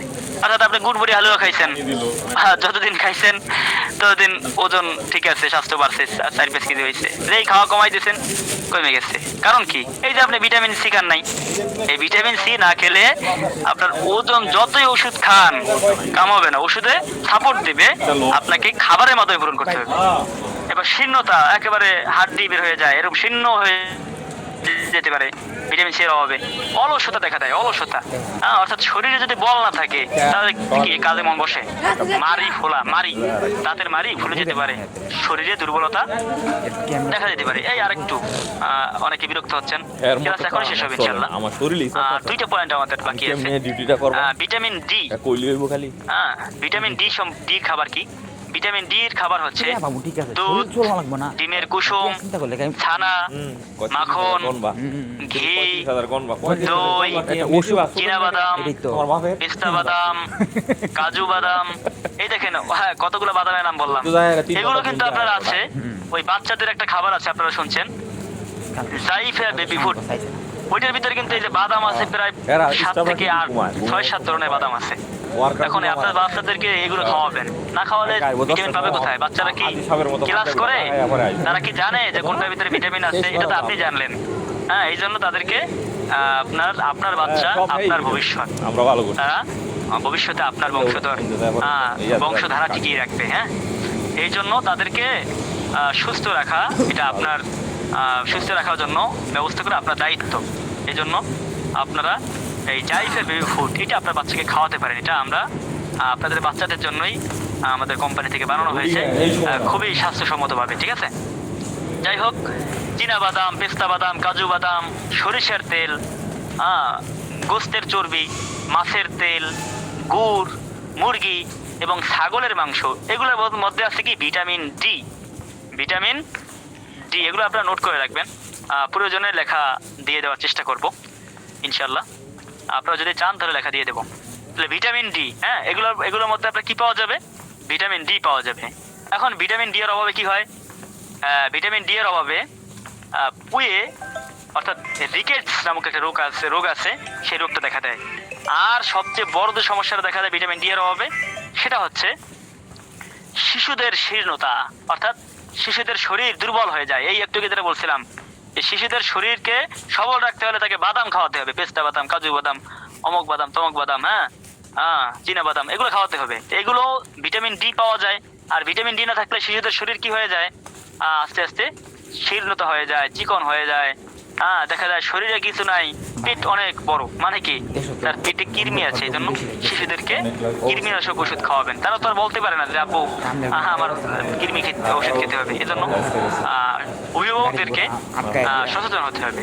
ঠিক আছে, তাদেরকে কৃমিনাশক ওষুধ খাওয়াবেন সময় মতো, টিকা দেবেন। বাইরে গেছে, মানে যেটি আসিল সব মানে যে সব বাইরে গেছে, আরো বাড়ি। অর্থাৎ হাড্ডি চিকন, মোটা হয় না, দাঁতে পোকা লাগে, হাড় বেঁকে যায়, হাড় কি হয়ে যায়? বেঁকে যেতে পারে আপনার যদি ভিটামিন ডি এর সমস্যা থাকে। 5 নম্বরে ভিটামিন ই জাতীয় খাবার নিয়ে আলোচনা করব। সেটা হচ্ছে চাটাই ভাঙ্গা ময়দা, নারিকেল, দুধ, কলা, ডিম, মাংস ইত্যাদির মধ্যে আপনার ভিটামিন ই পাওয়া যায়। ভিটামিন ইর অভাবে আপনার গর্ভের সন্তান অনেক সময় মারা যেতে পারে। এই জন্য আপনার নারিকেল, দুধ, কলা, ডিম, মাংস এগুলো গর্ভবতী মায়েদেরকে বেশি বেশি খাওয়াবেন। এখন আপনি যদি আজকে ক্লাসে না থাকতেন, এগুলো কি জানতেন? অনেকে জানেন, মাশাআল্লাহ। এখন অনেকে যারা জানেন না, এই ভিটামিন ই জাতীয় খাবার যাদের গর্ভবতী স্ত্রী রয়েছেন, ঠিক আছে, বা গর্ভবতী মা বোন যারা, তাদেরকে এগুলো খাওয়ানোর চেষ্টা করবেন, ভিটামিন ই জাতীয় খাবার। তার ফলে কি হবে? গর্ভের সন্তানটা আপনার ভালো থাকবে এবং গর্ভস্রাব হবে না এবং গর্ভপাত হওয়ার ঝুঁকি কমে যাবে। এই পর্যন্তই রয়েছে। কয়েকটা প্রোডাক্টের বিষয়ে আলোচনা করলাম, ফুটফুটি হালুয়া নিয়ে, ফুডটি মাছ নিয়ে, জাইফা বেবি ফুড নিয়ে। আপনার প্রোডাক্টের আলোচনা মোটামুটি সকল কিছুই পেয়েছেন। আমাদের প্রোডাক্টগুলো খাওয়ার পাশাপাশি আপনারা এই খাবারগুলো গ্রহণ করবেন, তাহলে কি হবে? Vitamin A, B, C, D, E, এই আপনার এই 5টা ভিটামিন, এই ভিটামিনগুলো খেলে ওষুধে আপনার ভালো কাজ করবে এবং আজীবন আপনাকে ওষুধ খেতে হবে না যদি আপনি খাবারগুলো পরিমাণ মতো খাইতে থাকেন। আপনাদের কয়েকটা প্রশ্ন উত্তর আপনারা করতে থাকেন, কয়েকটা প্রশ্নের জবাব দেবেন ইনশাআল্লাহ। ক্লাস আমাদের শেষ। আপনি যদি জানতে পারেন 10:20 বাজে। বুড়ি সমস্যা নাই, আমরা একই সময় নিয়ে যাবেন। বুড়ি তো আগেই তারা ঠিক ক্লাস করে এই পর্যন্ত শেষ হলো। গরু জব করে বুঝতোর আগে তো বুড়ি ওকে খায় না। ওকে দাওয়ানা আলহামদুলিল্লাহ রাব্বিল আলামিন। আসসালামু আলাইকুম ওয়া রাহমাতুল্লাহ। এখন প্রশ্ন উত্তর হবে আপনারা যদি কারো প্রশ্ন থাকে। আর আরেকটা কথা, আমাদের আগামী শনিবার থেকে হিজামা পুলিবাস ট্রেনিং শুরু হবে। লোক এখন হয়তো নেওয়ার আর সুযোগ নেই। আপনারা যারা অংশগ্রহণ করেছেন, রেজিস্ট্রেশন ফর্ম পূরণ করেছেন, তাদেরকে মোবারকবাদ জানাই। আর যারা করেন নাই তাদেরকে আগামীতে করার জন্য দাওয়াত দিচ্ছি। অত্যন্ত ভালো মানের একটা কোর্স, খুবই ফায়দাজনক।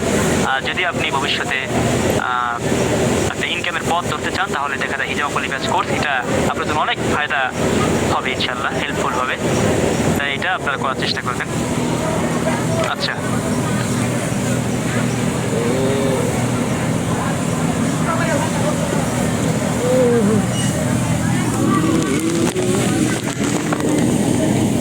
জি, লেখা দিয়ে দেওয়ার চেষ্টা করবেন ইনশাল্লাহ।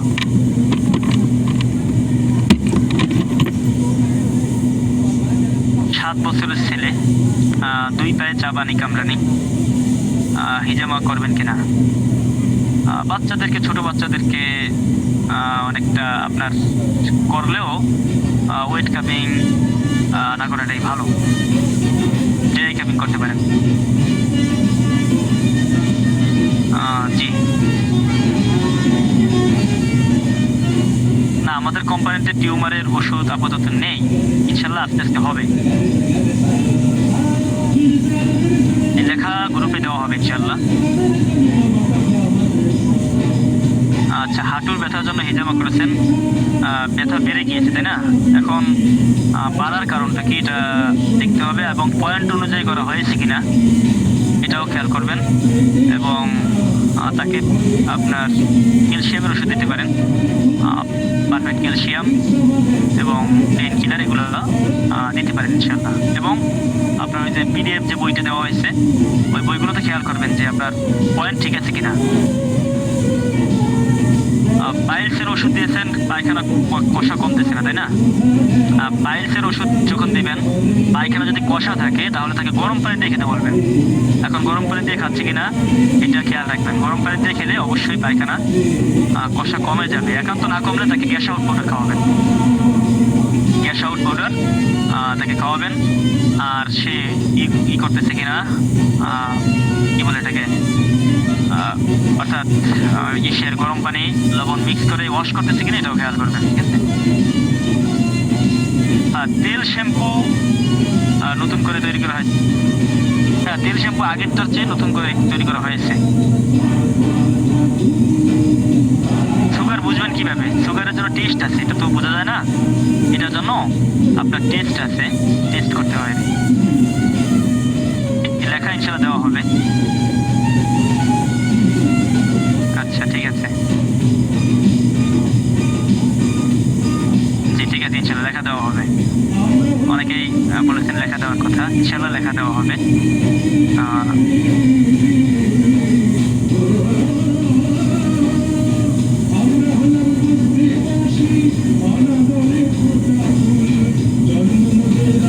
সিলেট থেকে কিভাবে আসবেন? আপনার অ্যাডমিনের সাথে যোগাযোগ করবেন। আমরা ঠিকানা তো দিয়ে দিচ্ছি, গ্রুপের মধ্যে দেওয়া হয়েছে হয়তো, অথবা আপনার অ্যাডমিন থেকে ঠিকানাটা নিয়ে নেবেন। দাউদের ওষুধ আমাদের আপাতত নেই, ঘরোয়া টিপস আছে, আপনার অ্যাডমিন থেকে নিয়ে নেবেন। দাউদের ওষুধ ইনশাল্লাহ আমরা আগামীতে চমৎকার দাউদের ওষুধ বের করার চেষ্টা করব, খুবই কার্যকরীভাবে ইনশাল্লাহ। আমরা প্রোডাক্টগুলো আস্তে আস্তে বের করার চেষ্টা করতেছি, যাতে করে প্রোডাক্টগুলো কার্যকরী হয়। ঠান্ডা থেকে নাক মুখ থেকে গন্ধ আসে না? আচ্ছা, এটার জন্য হয় অন্য কোনো সমস্যা থাকতে পারে, আপনার শ্বাসগত, এটার জন্য আপনার ডাক্তারের শরণাপন্ন হওয়া যেতে পারে। আঁচিলের ওষুধ না, আমাদের আঁচিলের ওষুধ আপাতত নেই। আচ্ছা, 7 হেয়ার কেয়ার অয়েল ব্যবহার করার পর চুল আঠালো হয়ে যায়? কারণ আছে তো। চুল আঠালো হয় এই জন্য ভেজা চুলে ব্যবহার করছে এই জন্য। আর তাকে বলবেন চুল শুকানোর পরে ব্যবহার করতে। তেলটা ভেজা চুলে ব্যবহার করলে চুল আঠালো হয়ে যাবে, এই জন্য শুকনো চুলে ব্যবহার করতে হবে। আর যেহেতু আমাদের তেলটা তো সাধারণ কোনো তেল না, এই তেলের ভিতরে অনেক পদের তেল দেওয়া থাকে। এই জলপাই তেল, অমক তেল, তমক তেল, যেগুলো নামও আমরা অনেকে জানি না, এরকম তেল দেওয়া থাকে। এই জন্য এতগুলো তেল যদি মিশানো থাকে এটা আঠালো তো হবে, তবে ভেজা চুলে লাগানো যাবে না। হ্যাঁ, ওষুধের মানগুলো ভালো করলে ভালো হয়। যে ওষুধের মানগুলো আমরা ইনশাল্লাহ আগামীতে চমৎকার অত্যন্ত ভালো মানের ওষুধ আমরা বের করার চেষ্টা করব। আমাদের সাথেই থাকবেন। আগামীতে আমাদের ওষুধের মান একেবারে 100-তে 100 আমরা ভালো করব। অর্থাৎ আমরা পদক্ষেপ হাতে নিয়েছি অনেকগুলো। আমাদের ওষুধ একেবারে বাংলাদেশের ভিতরে হাই কোয়ালিটির ওষুধ আমরা তৈরি করবো ইনশাল্লাহ। এখনো ভালো হচ্ছে না তা না, আমরা আগামীতে আরো ভালো দিকে নজর দেবো ইনশাল্লাহ।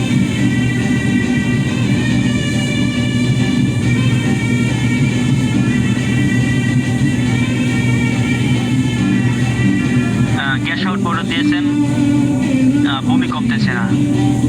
হ্যাঁ, বমি তো অবশ্যই পেটের সমস্যার কারণেই হচ্ছে। আউট অফ গ্যাস দিয়েছেন, যাই হোক বমি কমতেছে না, এই জন্য অন্য কোনো সমস্যা আছে কিনা এটা দেখতে হবে। Out of gas, gas out, এগুলো তো পেট আসলে আপনার ভালো একটা ফায়দা হয়। তার অন্য কোনো সমস্যা থাকতে পারে, এটা খেয়াল করতে হবে। আপনি অ্যাডমিনের সাথে বিস্তারিত যোগাযোগ করবেন, একটা সমাধান পাওয়া যাবে ইনশাআল্লাহ। হ্যাঁ, পারফেক্ট ক্যালসিয়াম আপনার একটা খেতে হবে নাকি 3টা? বিষয়টা দেখেন, মূলত 1টা 3টে এটা কোনো বিষয় না। বিষয়টা হচ্ছে ক্যালসিয়াম, তাই না? ক্যালসিয়াম 1 মাস খেলে তো আপনার 1 মাসের ফায়দা হবে। আপনার ইউনানি যেহেতু আপনার এখানে 3 মাস খাবেন এবং অল্প অল্প করে খেয়ে যাবেন, ঠিক আছে? কেননা খাবারের মাধ্যমে আমরা ক্যালসিয়াম কতটুকু পাই বলেন? এই জন্য 3 মাস তো একাধারে খাবেনই, এরপরে মাঝে মাঝে খাবেন, 2-1 দিন পর পর খাবেন, অর্থাৎ আজীবন আপনি খেয়ে যাবেন অল্প অল্প করে আর কি। 3 মাস খাবেন রেগুলার, এরপরে আপনি বাদ দিয়ে খাইলেন, ঠিক আছে? বোরনের জন্য তেল দেবেন কিনা? বোরনের জন্য আমাদের সাবান আছে, ওগুলো নিতে পারেন, তবে বুঝে শোনা আর কি মোটামুটি বলে দেবেন। কার্যকরী আছে আলহামদুলিল্লাহ, তবে 2-1 জনের হয়তো অনেক বোরনের ধরনগত সমস্যার কারণে একটু কার্যকরিতা কম হয়। ডেঙ্গুর জন্য আপনার আমাদের কোনো ওষুধ নেই, এই ক্ষেত্রে আপনাকে অবশ্যই ডেঙ্গু রোগের যে ডাক্তার আছে তাদের সাথে আলোচনা করতে হবে। 8 বছরের ছেলে গুড়বড়ি হালুয়া যদি খেতে চায় তাহলে তাকে আপনার 1 চামচের অর্ধেক দেবেন, কমাইয়ে দেবেন আর কি। একজন প্রাপ্তবয়স্ক যতটুকু খায় তার চেয়ে অর্ধেক করে দেবেন, অল্প অল্প দেবেন।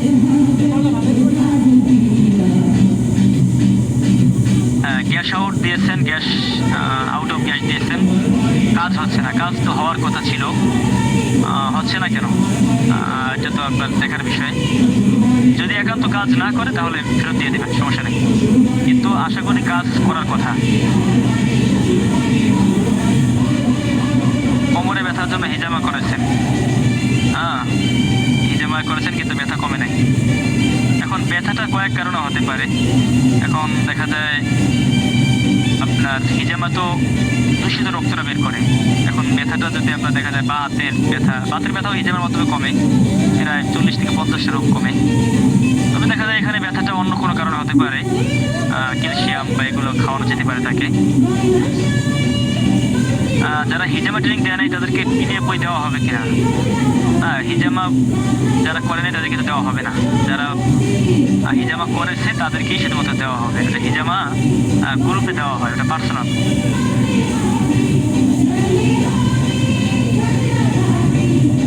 জ্বর, জ্বর মাপা, প্রেশার মাপা, ডায়াবেটিস মাপা এগুলো শেখাবেন কিনা।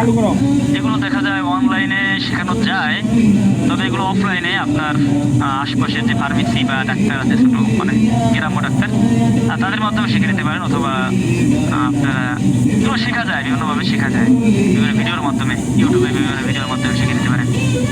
এটা অনলাইনে শেখানো আপাতত হচ্ছে কিনা বা আমরা সুযোগ পাবো কিনা এটা বলা যাচ্ছে না, হয়তো আপনারা আবদার করলে শেখানো হতে পারে। জ্বর, ঠান্ডা, গলা ব্যথার কোনো ওষুধ আছে কিনা? ঠান্ডার জন্য আমাদের ঠান্ডা কাশি আছে, জ্বরের জন্য নেই।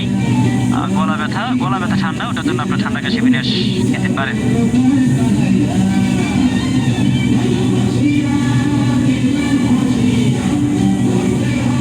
আচ্ছা,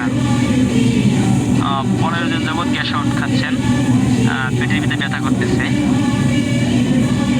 আচ্ছা, আপনি এই করবেন, গরম পানি দিয়ে খেয়ে দেখবেন কি অবস্থা হয়, ঠিক আছে? গরম পানি দিয়ে খাবেন।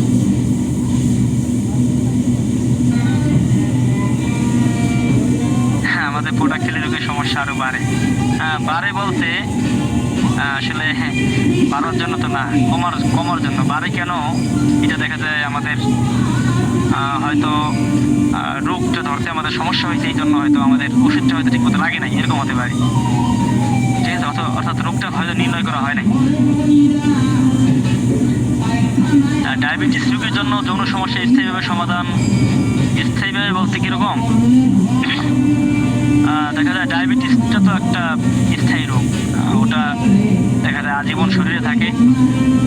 আর ডায়াবেটিস কন্ট্রোলের মাধ্যমে যৌন সমস্যাটা কমবে এবং যৌন সমস্যার ওষুধ, অর্থাৎ তাকে অল্প অল্প করে হলেও, অর্থাৎ ন্যাচারাল ওষুধ। আপনি আপনার দোকানের যদি ভায়াগ্রা খায় তাই তো হয়েছে কাম, এটাও তাকে ন্যাচারালভাবে অল্প অল্প ডায়াবেটিসের ওষুধ এবং যৌন রোগের ওষুধ এগুলো তাকে চালিয়ে যেতে হবে। বিষয়টা হচ্ছে এরকম, কেননা তার ভিতরে তো রোগের ডায়াবেটিসের যে সিমটমটা আছে এটা দেখা যায় একেবারে তো যায় না, রক্তের সাথে মিশে থাকে, আজীবন থাকে।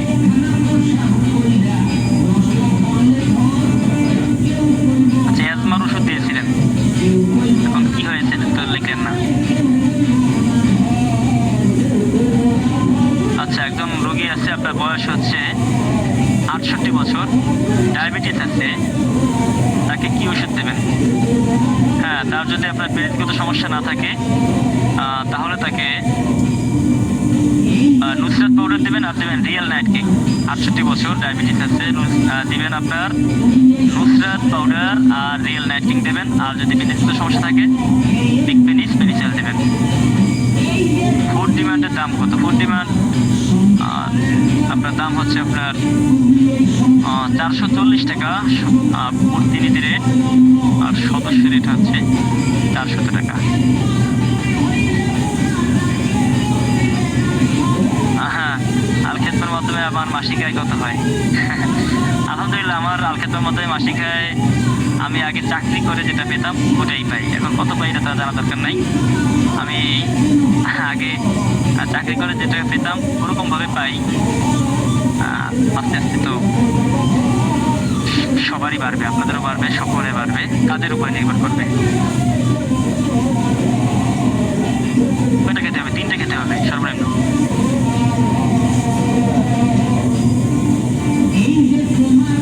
কঠিন সমস্যা আপনার অ্যাডমিনের সাথে কথা বললেই হবে। একান্ত যদি আমার সাথে কথা বলা লাগে তাহলে আপনার অ্যাডমিন তার কাছ থেকে নাম্বার নিয়ে নেবেন, তবে আপনার অ্যাডমিন আপনার সমাধান করতে পারবে ইনশাআল্লাহ। জি, আপনাকেও ধন্যবাদ। আমাদের ওষুধের কার্যকারিতা আপনার 100% বলা যায়, তবে দেখা যায় অনেক সময় ওষুধ ভালো, এক্ষেত্রে কোনো সন্দেহ নাই, তবে কার্যকারিতার ক্ষেত্রে দেখা যায়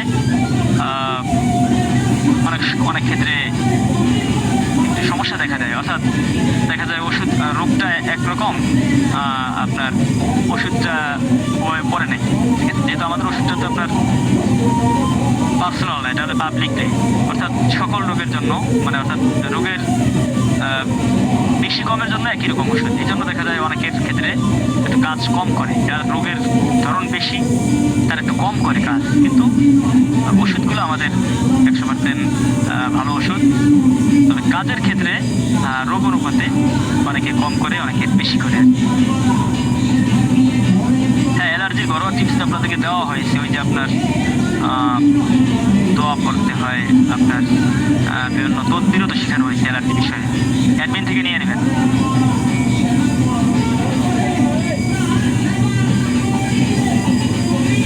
বছরের ছেলে গুলপুরি হালুয়া একটা অল্প দেবেন, মোটামুটি দেবেন, একটু হালকা বেশি দিতে পারেন, অল্প একেবারে প্রাপ্তবয়স্ক থেকে কমাই দেবেন আর কি। ক্যালসিয়াম দিতে পারেন, সমস্যা নেই। হ্যাঁ, গুলপুরি হালুয়া খেয়েছেন, পরিবর্তন হয়েছে আলহামদুলিল্লাহ। পরিবর্তন হয়েছে ধরে রাখতে হলে আপনাকে vitamin A B C D এগুলো পড়তে হবে। না পড়তে হবে না, খেতে হবে। এ বি সি ডি তো খাওয়া যায়, খেতে হয়। হ্যাঁ, ডায়াবেটিস নিরাময়ের সাথে ডায়াবেটিস কন্ট্রোলটা খাওয়াবেন কখন? 10-এর নিচে যখন থাকবে তখন আপনার শুধু নিরাময় দেবেন, আর 10-এর উপরে থাকলে নিরাময় প্লাস কন্ট্রোল দেবেন। তবে নিয়মটা বলে দেবেন, আপনার প্রথম সপ্তাহে এলিপ্যাথি ওষুধ 1 বেলা বাদ দেবে, আর দ্বিতীয় সপ্তাহে 2 বেলা বাদ দেবে। ঠিক আছে? অর্থাৎ প্রথম সপ্তাহে 1 বেলা এলিপ্যাথি বাদ দেবে, আরেক বেলা খাবে, আর আমাদেরটাও খাবে। দ্বিতীয় সপ্তাহে আরেক বেলা বাদ দেবে, আমাদেরটা খাবে। এখন এলিপ্যাথি বাদ দিয়ে যদি আমাদেরটা খায়, তাহলে 10 থেকে লাভ দিয়ে 20 চলে যাবে। ঠিক আছে? এই জন্য খুব সাবধান। ক্লাস আমাদের চলবে আজীবন, হ্যাঁ ইনশাল্লাহ। এই আর কি, দেখা যায় হিজামা পর্যন্ত তো আপনার ক্লাসটা দেখা যায় একটা স্টক থাকে, এরপর আবার শুরু হবে, বলা হবে আপনাদেরকে। জহির সাহেবের নাম্বারটা আপনার অ্যাডমিন থেকে নিয়ে নেবেন, মুফতি সাহেবের নাম্বার, এই লেখা দেওয়া হবে ইনশাল্লাহ।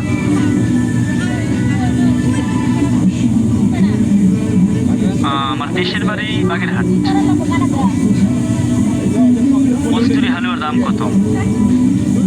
কস্তুরি হালুয়া দাম তো আপনাদেরকে বলা হয়েছে।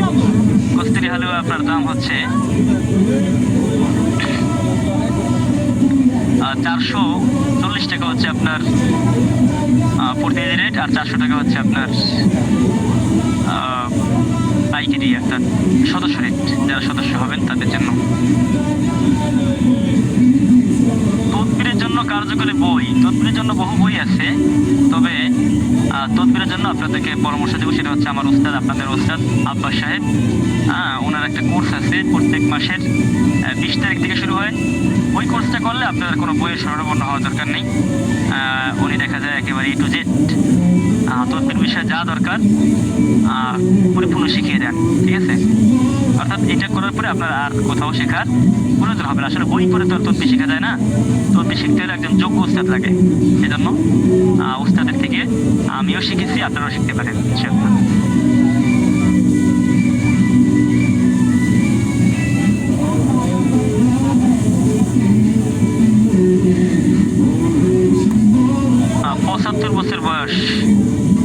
সময় পায় না, তার তো একেবারে শেষ সময়, তাই না? তার কি আছে? ডায়াবেটিস নেই না, তাকে আপনার পাওয়ার গোল্ড দেবেন। ডায়াবেটিস যদি না থাকে তাহলে পাওয়ার গোল্ড দেবেন আর রিয়েল নাইটকিং দেবেন। এর উপরে আর কোনো ওষুধ আমাদের নাই। যদি এর উপরে ওষুধ লাগে তাহলে অর্ডার দিয়ে বানাতে হবে আর কি। ঠিক আছে?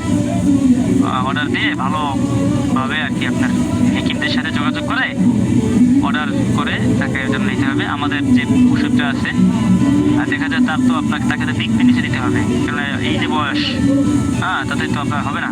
তাকে বিগ পেনিস অয়েলও দেবেন, আর পাওয়ার গোল্ড আর রিয়েল নাইটকিংও দেবেন। তবে এইগুলো খাইলে তার রফা দফা হয়ে যেতে পারে। কেন? আর এই ওষুধগুলো তো অনেক পাওয়ার, এই 75 বছর বয়সে এই ওষুধের পাওয়ার নিতে পারবে না। বাগেরহাটের কোথায়? বাগেরহাটের তো কচুয়া থানা। আচ্ছা, বাগেরহাটের কচুয়া থানা। যেহেতু বাগেরহাটের কোন জায়গায় জিজ্ঞেস করছেন, তাহলে হয়তো আপনি আমার পরিচিত খুব, বা আপনি চিনেন বাগেরহাট কচুয়া থানা।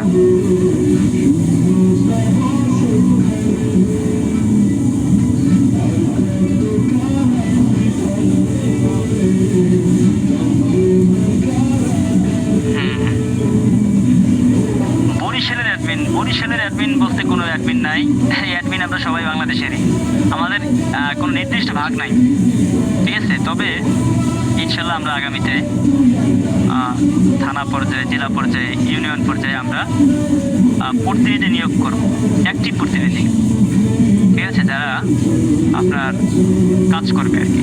এখন আপনাদের মধ্যে সেভাবে আগ্রহশীল থাকলে তারা সেখানে সুযোগ পাবে, এজন্য আপনারা অ্যাক্টিভ থাকবেন ইনশাল্লাহ। আমরা আমাদের ভবিষ্যৎ অনেক বড় পরিকল্পনা আছে, আমরা বাংলাদেশের রন্ধ্রে রন্ধ্রে ঘরে ঘরে পৌঁছে যেতে চাই। আপনাদেরকে বলছিলাম না, প্রোডাক্টের মান 100 থেকে 100 গুণে ইনশাল্লাহ আগামীতে ভালো হবে, ভালো কিছু আমাদের অপেক্ষা করতেছি ইনশাল্লাহ। হতাশ হওয়ার কিছু কারণ নেই, ইনশাল্লাহ আমরা এগিয়ে যেতে চাই।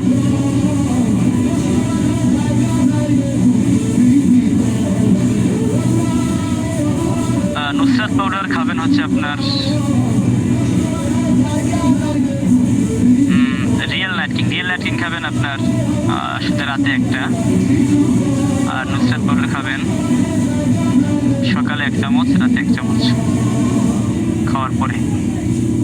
তবে পাউডার খাওয়ার পরে আপনার দুধ বা এগুলো খেলে ভালো হয়, ঠিক আছে। হ্যাঁ, তদবির শিকার ফিস অনেক বেশি, হ্যাঁ ফিস তো থাকবেই, 6,500 টাকা ফিস থাকবে, ফি বেশি থাকবে, তো ফি বেশি থাকবে না। আপনার যেমন কোর্স তেমন রেট। আপনাকে যদি পিডিএফ দিয়ে কোর্স করানো হতো, যদিও তদবির ক্লাসের কথা এখানে বলা উচিত না, তারপরে আমার উস্তাদ এই জন্য বলতেছি, যদি আপনাদেরকে পিডিএফ দিয়ে পড়ানো হতো এমনি সাধারণ বই দিয়ে, তাহলে তো ফিস 2,000 টাকা হতো। আমাদের উস্তাদ আব্বাস সাহেব তার যে আপনার 15 বছরের অভিজ্ঞতা সম্পন্ন যে বিদ্যা, হুবহু ওইটাই শেখান, তিনি যার মাধ্যমে চিকিৎসা করেন ওইটাই শেখান, তো ফিস তো থাকবেই স্বাভাবিক, আরো বেশি ছিল, কমানো হয়েছে।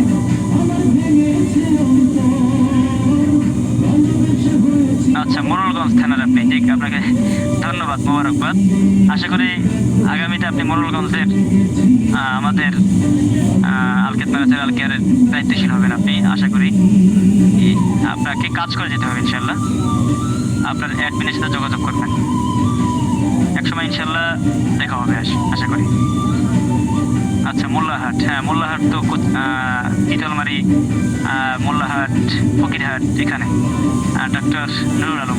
আমিও আশা করি আপনিও একসময় আলখেদমার মোল্লাহাট থানার প্রতিনিধি হবেন। আমাদের কিন্তু অনেক বড় স্বপ্ন আছে, আপনারা আগামী ক্লাসগুলোতেও থাকবেন, ঠিক আছে। আমাদের অনেক বড় স্বপ্ন আছে, আমরা প্রত্যেক থানায়, প্রত্যেক ইউনিয়নে, প্রত্যেক গ্রামে আমরা প্রতিনিধি নিয়োগ করব। আমাদের 100% ন্যাচারাল প্রোডাক্ট আমরা আরও উন্নত করার চেষ্টা করবো ইনশাল্লাহ। তদবির শিকার কোর্সটা অনলাইনে, তবে অনলাইনটা হবে একেবারে আপনাকে হাতে কলমে এভাবে, অর্থাৎ অনলাইনটা অফলাইনের চেয়েও বেশি ফায়দা হবে আপনার জন্য। হ্যাঁ, অ্যাডমিন হতে চান, অ্যাডমিন হতে হলে আপনাকে আপনার অ্যাডমিনের সাথে যোগাযোগ করতে হবে। আপনি ভালো লেখক হতে চান, একজন লেখকের সাথে যোগাযোগ করতে হবে। আপনি ভালো বক্তা হতে চান, একজন বক্তার আলোচনা শুনতে হবে। ওরকম অ্যাডমিন হতে হলে আপনাকে অ্যাডমিনের সাথে ভালো সম্পর্ক রাখতে হবে, তখন আপনি অ্যাডমিন হতে পারবেন। নুসরাত পাউডার খুচরা দাম কত? নুসরাত পাউডারের দাম বেশি না, মোটামুটি। নুসরাত পাউডারের খুচরা দাম হচ্ছে 340 টাকা, আর সদস্যদের হচ্ছে 300 টাকা। আচ্ছা, যাই হোক, খুলনা ডুমুরিয়া থানা, হ্যাঁ ধন্যবাদ।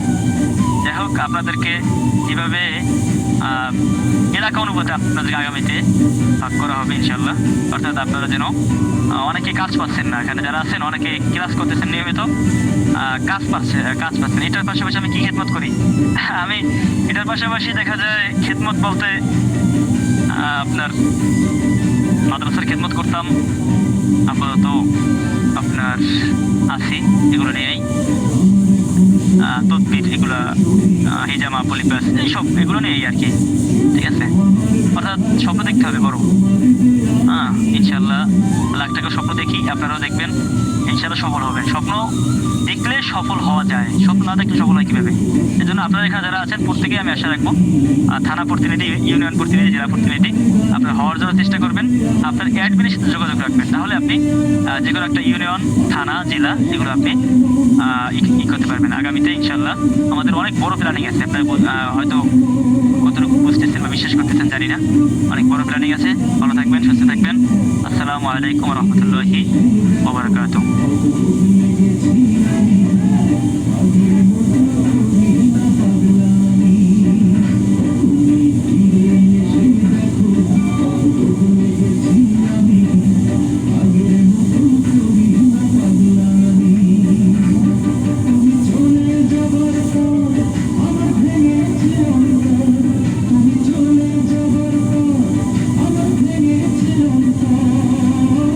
ভালোবেসে হয়েছি বদনামী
ও